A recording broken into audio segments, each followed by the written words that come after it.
বন্ধুরা, আমার নাম শুভশ্রী আর আপনাদের সকলকে আমার চ্যানেলে খুব স্বাগত জানাই। আজকে আপনাদের সঙ্গে শেয়ার করব এমন একটি রেসিপি যা বোধহয় সবার পছন্দের, তা হলো আলু কাবলি। শেয়ার করছি কিভাবে বাড়িতে বানিয়ে নিতে পারবেন সহজ পদ্ধতিতে একদম স্ট্রিট স্টাইল আলু কাবলি। রেসিপিটা যদি ভালো লাগে নিশ্চয়ই জানাবেন। আমার চ্যানেল ভালো লাগলে সাবস্ক্রাইব, শেয়ার আর লাইক করতে কিন্তু ভুলবেন না।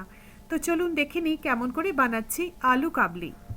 আলু কাবলির জন্য বানিয়ে নিচ্ছি একটা ভাজা মশলা।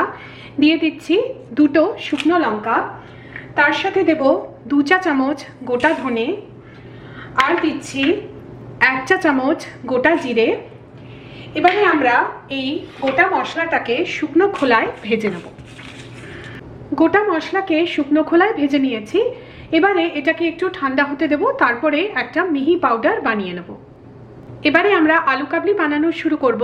এখানে আমি নিয়ে নিয়েছি 4টে আলু, এটা প্রায় টোটাল 600 গ্রাম। আলুটাকে সেদ্ধ করে আমি এরকম সাইজে কেটে নিয়েছি। আলু কাবলি যেরকম হয় এরকম একটু ডুমো ডুমো করে আলুগুলো কেটে নিয়েছি। আলুটাকে এখানে প্রথম আমি দিয়ে দিচ্ছি। এর সাথে দেব একটা ছোট সাইজের পেঁয়াজ, এটা প্রায় 80 গ্রাম, আমি একদম ছোট কুচি করে কেটে নিয়েছি। পেঁয়াজটাকে দিয়ে দিলাম। তার সাথে দেব বেশ কিছু ধনেপাতা কুচি, দিচ্ছি হাফ কাপ ছোলা। ছোলাটাকে আমি ওভারনাইট ভিজিয়ে রেখেছি, আপনারা প্রেসার কুকারেও সেদ্ধ করে নিতে পারেন। ছোলাটাকে দিয়ে দিচ্ছি। এর মধ্যে এবার আমি দিয়ে দেব বিট নুন। আপনাদের কাছে বিট নুন না থাকলে আপনারা নুন ব্যবহার করতে পারেন। বিট নুন দিলে টেস্টটা আরেকটু ভালো হবে আলু কাবলি। বিট নুনটা দিয়ে দিলাম আমি। দিয়ে দিচ্ছি কাঁচা লঙ্কা কুচি, এটা আপনারা আপনাদের প্রেফারেন্স অনুযায়ী দেবেন।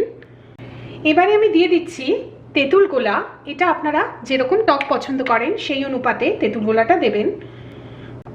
আর সবশেষে দিয়ে দিচ্ছি ভাজা মশলা, যেটা আমরা আগে বানিয়ে নিলাম। ভাজা মশলাটাকে দিয়ে দিচ্ছি। সব কিছু এবারে আমরা ভালো করে মিশিয়ে নেব। আমাদের আলু কাবলি একদম তৈরি। বাইরে আর কেন যাবেন, বাড়িতেই বানিয়ে নিন এত সহজে আলু কাবলি।